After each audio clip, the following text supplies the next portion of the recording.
Today we speak with homeopath Neela Prabhu, who is a qualified licensed homeopath who also has 20 years experience as a community pharmacist. Today, Neela will share with us how she is able to treat her clients with homeopathy for many conditions which she previously would have prescribed drugs for, and how this is leading to wonderful results in her clinic. If you would like to learn more about Neela, visit her website www.homeopathichaharmony.co.uk, and you'll also find her on Instagram on Homeopathic Harmony, where she shares a lot of helpful information. Enjoy the episode. Welcome to the Homeopathy Hangout, where we discuss all things homeopathy from around the world. And now my mum and your host, Eugenie Kruger. Hello, homies, and a very warm welcome to Homeopathy Hangout. Today, we get to hang out with homeopath Neela Prabhu from Croydon in the UK. Welcome, Neela. Hi, Eugenie. Nice to be here. It's lovely to have you on. Can you tell us about how you first discovered homeopathy? Yeah, so my eldest daughter has just turned 13, but when she was about 14 months old, she developed eczema in the crook of her elbows. And I was using a very mild steroid cream, which wasn't really working. And it was also bleaching her skin. And myself and my husband have Asian skin, as does, obviously our children. And I really wasn't happy about that. So I thought there must be another way to help with this. So I found my homeopath, who's actually still my homeopath today. Not only did she sort out the problem, it's never come back. So that was my first kind of dealings with homeopathy, really. Yeah.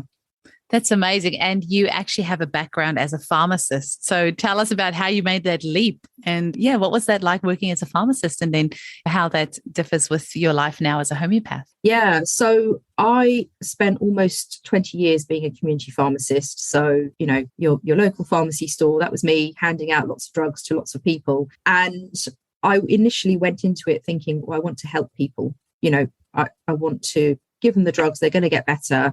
And that's going to be quite satisfying for me to do that. I got to a career crossroads. I wasn't happy basically doing what I was doing. It wasn't fulfilling me. And I would come home.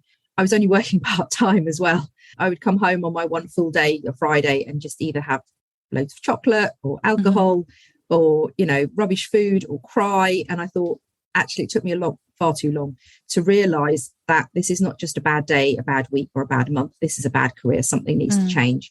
So I did. And I was like, okay, now what? My homeopath actually suggested, oh, you could be a homeopath. And I was like, maybe. But I took that leap of faith. I did a postgraduate 1-year online course, which was great because I could then pack the kids off to school and study like a demon, which I loved. And I have not regretted it since. I'm actually helping people now, helping them to get better. And it's wonderful. Amazing.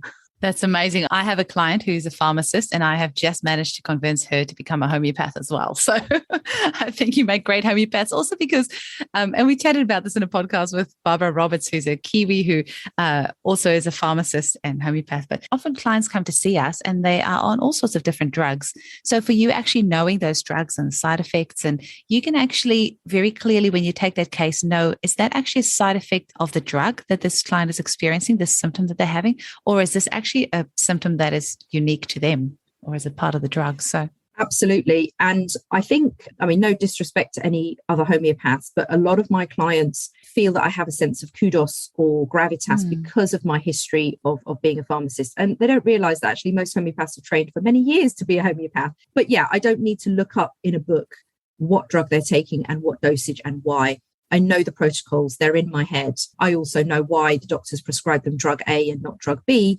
because they can't get hold of drug B and drug A is cheaper. These are the practicalities, unfortunately, of, obviously we have the NHS over here in the UK, which is a very valuable service. And I strongly believe that it's full of people who are wanting to help their patients, whether they're doctors, nurses, pharmacists, whoever they are. But quite often they're doing it, doing 2 or 3 people's jobs in a broken system. It's been broken for many, many years. And that's the reason I think that, you're right, that you can then look up the drug and say, well, actually, you're taking this because of this, but actually this causes insomnia, or this antidepressant, one of the side effects is anxiety, and you're taking it for anxiety. And they sort of go, really? I didn't know that. And I was like, okay, so yeah. It makes a lot of sense for you then. Speaking of anxiety, so how do you treat anxiety these days? So instead of just dishing out pharmaceutical drugs, you are now approaching it with a different angle. So if a client comes to see you for anxiety, how would you look at that case, and what sort of remedies do you find helpful, and what sort of results can clients expect if they come to see you for something like anxiety? Yeah, and I think anxiety is on the increase, unfortunately, quite apart from what's been going on in the world these last few years. But yeah, I think with doctors, the way I tell my patients about it is they have certain tools in their toolbox. And, if you go to them with depression or anxiety or whatever, the first line tool is an antidepressant. But that's all they've got. And it's that old adage of, if the only tool you have is a hammer, then everything starts to look like a nail. I can obviously tailor with homeopathy what I'm giving them. So there aren't specific, obviously there's quite a few specific remedies for anxiety, but I would always say to them, it's like a puzzle. I'm giving you the remedy for this, but also I'm going to recommend, book recommendations, podcast recommendations, breathing exercises, looking at their diet, supplements. For example, I would say, avoid anything that's going to stress your adrenals for a couple of months. So things like cheese, orange juice, caffeine, just try and cut down or cut them out for a couple of months and see if your panic attacks decrease, helping their adrenals, giving them an organ support for that. All of that, gratitude practices, journaling. I kind of feel like it's not one of these things that is it's not the magic pill that everyone wants. It's building that healthy foundation of actually doing all these practices, even when you're feeling on top of the world, because that's what's going to help you through those tough times when you're not feeling so great. And I've had a postnatal journey myself that, that helps me through. So it's showing them that empathy and saying, you're not broken. Part of you is your body is fighting against you, as well as everything else that's going on in your life. So, which you don't really get just from, here's an antidepressant, It's interesting you were saying about the adrenal stimulating stuff, because Hilary Dorian, who I'm sure you're very familiar with. Oh, love Hilary. Love her. It was one of her courses. She said about orange juice being adrenally stimulating. And I'm like, I am embarrassed to admit I never knew that. But some people chuck orange juice back as if it's, nothing. So it is, it's a simple little thing to be aware of. And the cheese as well. It was like, oh, really? I never would have thought, but thought that was very interesting. Yeah. And we're all learning all the time, aren't we?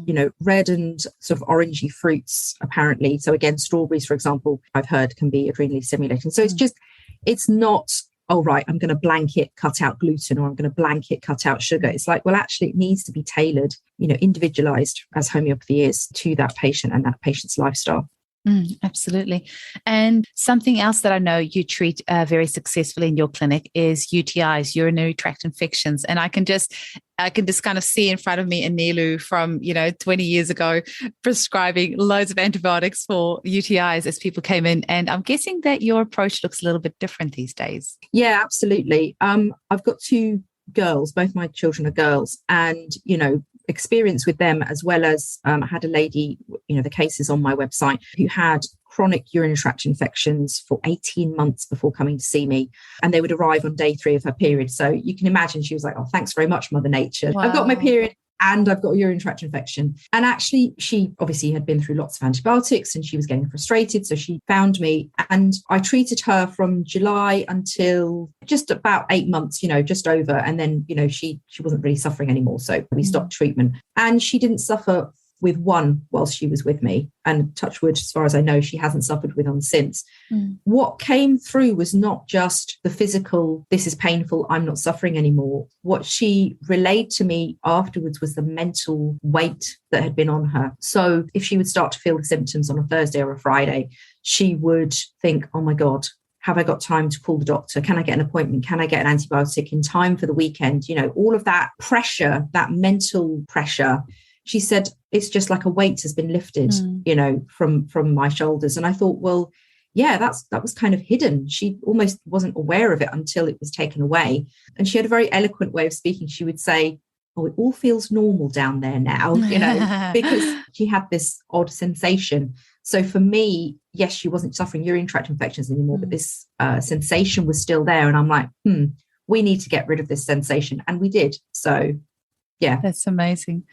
And eczema, I mean, that's something that so many of our clients go to the pharmacist for, and they get cortisone cream after cortisone cream. And something that I don't think many people are familiar with, I certainly wasn't until I had a client recently who actually experienced this, is steroid withdrawal symptoms, steroid withdrawal disease. It's actually trying to think of the exact disease. It's also called steroid withdrawal syndrome. It's also called red skin syndrome. And these are people who have had a history of steroid use. And if you go online and just go Google the pictures, you will just be completely shocked. And you almost can't believe that these people can be alive, because they look almost like lepers. Their skin looks so bad. And it's just from the withdrawals from the steroid cream. And people use this willy-nilly, not really thinking about the effect that it has on the body. So, I mean, what did your days as a pharmacist look like versus now when it comes to eczema? Yeah, absolutely. We'd have eczema clients and they'd have their standard, huge pots of emollient cream, moisturizers, stuff for the bath, stuff for the child to take to school, plus the steroid creams. Then a few years later, you would then find, oh, interesting, that same child has now developed asthma. So then you've got your, the pumps, the inhalers, we need this for school, the occasional, in the winter, they would have a chest infection. Okay, so we'll put some oral steroids and some more antibiotics. And then come summertime, it's like, right, let's just have an extra little bag with antihistamine liquid or eye drops or nose spray. And you're like, wow, this poor person or child quite often is taking all of this stuff. It's impacting on their life. It's taking up a lot of their time, and it's obviously the parent who's then going, right, we need to cream you twice a day. We can't do 3 times a day because you're at school. How do we fit that in? And they're working, and it's just so hard. And hay fever, eczema and asthma are the same gene. You may not have the expression of all of them. And I can give you an example of that with my family, that my husband walks from one end of the garden to the other and he honks like a goose because he's coughing and spluttering. And I have offered to treat him, but he said no. I'm like, fine, you suffer then, that's fine. And I never suffered. And it's also a dominant gene. So I knew that any children that we had would suffer in that way. So when my eldest had eczema, it wasn't 100% of a surprise. However, now that they've both been treated homeopathically, neither of them suffer with hay fever. And he sort of tries to get around this as well. They sneeze. And I'm like, well, everyone sneezes, but there's very different to the misery of hay fever. I've sat exams with my friends who, they're scratching their eyes out and their eyes are watering and their nose is running and they're trying to remember what their maths, or their English or whatever exam they're doing. And you're like, this is horrible. It's really horrible. But coming back to the eczema, in Chinese medicine, the skin, the bowels and the lungs are different sides of the same triangle, and the emotion is grief. So if I'm treating any skin condition, I'm looking at the bowels, because with eczema, the toxins are coming out through the skin instead of through the bowels, the urine and the sweat, where they should be coming out. And, I guarantee you, when I take on an eczema or a skin case, there is some sort of issue with the bowels. Mostly it's that they're constipated. We're not going frequently enough. It's not the right quality. So my child clients love speaking to me. They're like, oh, we get to talk to Neela about poo. I'm like, yes, we can talk about poo. So yeah, I did have an eczema case of a young lady who, she came to see me when she was 16. She's now 18. And this is a case I need to write up because she hasn't been to me because she's all sorted out now. She came to me at 16 with some eczema that started on her throat and then spread down to her chest and was sort of going around, the sides of her body and round to her upper back, kind of following the bra line. And between the ages of 13 to 16, quite a few traumatic things. So age 13, she had a boyfriend that, was hidden from the family, and then the family found out and they didn't approve, and, all the kind of teenage stuff going on. Her grandfather, who she was very, very close to, passed away. So that was, quite traumatic for her. And she was also involved in a car accident. Her younger brother, who was 8, sat next to her. They were all strapped in, but unfortunately the car ended up rolling and it ended up landing on the roof of the car. So really quite scary. She thought she was probably going to die. That's quite a scary thing. She also came from Dubai to here to do her A-levels, but it all happened within the space of a week. So quite sudden, but also a big shock and trauma at the airport. Her mum was crying and having a bit of a meltdown, and her dad saying, get on the plane, you're going to miss the plane, stop, ignore your mother, get on the plane, So quite traumatic for a 16-year-old. She's living here with family, but still that's quite a lot in a young person's life, all those things to happen in a short space of time. And I said, your eczema could have presented anywhere. I said, but it is, your body is telling us it's beautifully presenting around your lung area because the root cause was grief. We gave her a grief remedy and she's done beautifully on it. She said, oh, I forgot I was on my period, Neela. I said, yes. She said, because I'm helping you with your periods as well, you know? So she is very, very happy. So that's on my website, obviously, if people want to read, but sorry, no, it's not, because I haven't written it yet. That's okay. By the time the podcast goes out, you'll probably have it up. I'll write it on there. Yeah. That is absolutely amazing. And Neela, what message would you like to get across to our listeners who are maybe new to homeopathy, maybe don't know much about it? What is the message that you want to get across to them? That there is another way. I think, you know, whether in this country or you know, where you are, across the world, it's kind of, we've been trained to think, you know, conventional medicine is the way to go. But actually, alternative medicine has been around for a hell of a lot longer. You know, homeopathy's been around for over 200 years. You know, Chinese 5-element system, which acupuncturists use, has been going for thousands of years. Ayurvedic medicine in India, again, thousands of years. And you have to question and go, well, this has survived for longer. Why? Because it works. There's a clinic homeopathy is the number one system of medicine in India. You know, my parents were born there, as were my husband's. But I've come to this from another angle, not necessarily from my family, but there's a clinic in Calcutta that sees 3,500 patients a day, and not the same homeopath, they would be dead. A team of homeopaths. But you kind of think, well, why would all these people go there if it didn't work? You know, and that's my message is, do you know what? I'm not saying don't use conventional medicine. What I'm saying is give alternative medicine a try. Just see what it can do. The proof is in the pudding. And when you see those results and you think there's no harm, there's no side effects, I'm empowered to heal myself with, you know, you can use homeopathy yourself at home. It's, you know, that's my message. That's what I'm passionate about. And that's the Banerjee clinic that you're talking about in Kolkata. Hey. Yes. I didn't look into which. Yeah. I mean, Yeah. Amazing. Well, actually there's several clinics, because I was speaking with a homeopath today and she was saying that, you know, they treat hundreds of cases as well. I don't know how they do it. It's amazing. I was just going to ask you, is homeopathy still part of the NHS? Like, can you claim for that? There were several NHS homeopathic hospitals throughout the country, actually, quite a few in London and, you know, Manchester, other places up north. Unfortunately, what's been happening the last few years is that they are closing them all down as part of, you know, the NHS doesn't have enough money. Well, it's never had enough money, but they are closing them down and saying we're only supporting evidence-based medicine, even though there's lots of evidence for homeopathy. So no, unfortunately not. Some of my clients, it is covered on their private medical insurance, depending on the company. So the answer to that is no. You know, and even as a pharmacist, I had a restriction on me to say I could not professionally recommend it. I would have to say, well, the choice is yours, but officially there is no evidence, which I would always say in that way and said, but my personal view is this, you know, because, which is it. Again, it's just something that I don't have to live by that restriction anymore. So it's actually quite crazy, because if the NHS doesn't have money, then actually homeopathy is one of the most amazing ways that they could save money, because it is a fraction of the cost of pharmaceuticals. So they could actually do a lot more good by using homeopathy. But anyway, maybe one day. Well, it's my phrase on that is there's no profit in healthy people. No, there's none. And that's a whole bigger conversation. No, absolutely.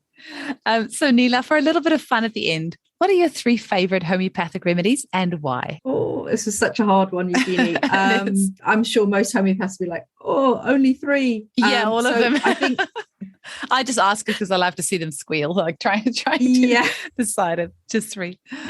Sure. Yeah. So I think the first one would have to be Napmure, which, as you know, is sea salt. I give that to a lot of my clients for varying different things. My client with the eczema, that was her grief remedy. That was her constitutional. And she did really well on it. So that would definitely be my kind of top 3. The second one would be sepia, which is my constitutional. Such a good female remedy for so many different things, of sorting out people's periods, or, you know, just helping them to feel like they can cope with just, you know, the classic overworked mother. And I think another one of my favorites would be Kark. just because it's the great carcinosin. A carcinosin. So for pulling the cork out of the bottle, that's how I describe it, because it's really good for, I had a client yesterday who I couldn't quite figure out his constitution. I thought, you know what, I'm just going to go in with a big dose of cark, because it clears the picture. It opens them up. It's kind of pulling that cork out of the bottle to kind of go, there you are. There you go. There you are. So yeah, I do use that as also as an intercurrent as well. So yeah, I think that was really hard though to pick. Yeah, three. It's hard. That's definitely three of my favorites as well, I have to say. And I have to, there's quite a few people from the UK that live here in Australia, and I often prescribe Nat Mur for them, because I think it's also, people from the UK tend to be, a little bit more reserved and just a little bit more, closed, not like the Aussie way where everything's kind of like out there for everyone. So, obviously a gross generalization, but I can see how that would be something that you would prescribe quite often. Yeah, absolutely. And the way I sort of, obviously with, the Elsa and the Frozen movie, I'm like, Nat Mur is just, you need to let it go. Yeah. That's what Well, I say in my little homeopathy introduction video that Frozen 2 is my favorite movie of all time, because it is about homeopathy. It's actually about how water has a memory. Exactly. I did an Instagram post about that. I created it and I was like, hey, Olaf said water has memory. So exactly, it must be true. It is pretty cool that this whole generation of kids are going to grow up knowing that water has a memory. So it does, make that concept is not going to be such a huge mental leap for them when they're older. Neela, how can people get hold of you? Are you still taking on new clients? I am, yes. This last month I've been really, really busy, and January as well. So I'm very grateful for that. But yeah, so the best way is I'm very active on Instagram. So homeopathic_harmony is my handle, and it has my face on it. So obviously you'll know. Also, my website is homeopathic.harmony.co.uk. So that's another way. Or even if you search for homeopathy in Croydon, my SEO guy has done a great job of getting me on page 1 of Google. So good. That's always good. Yeah. So yeah, and I am on LinkedIn as well, but just to be found. But those are the main 2 places that I'm very much active. So if people want to come and say hello, that'd be great. Wonderful. Thank you so much for your time today. And it was lovely to speak with you. And I'm definitely I think I'm following you already on Instagram, but yeah, just keep up the good work, and looking forward to reading that case of yours on your website. Make sure you upload it for us. I will do. Thanks very much for the opportunity, Eugenie. Thank you. Such a pleasure. Bye-bye.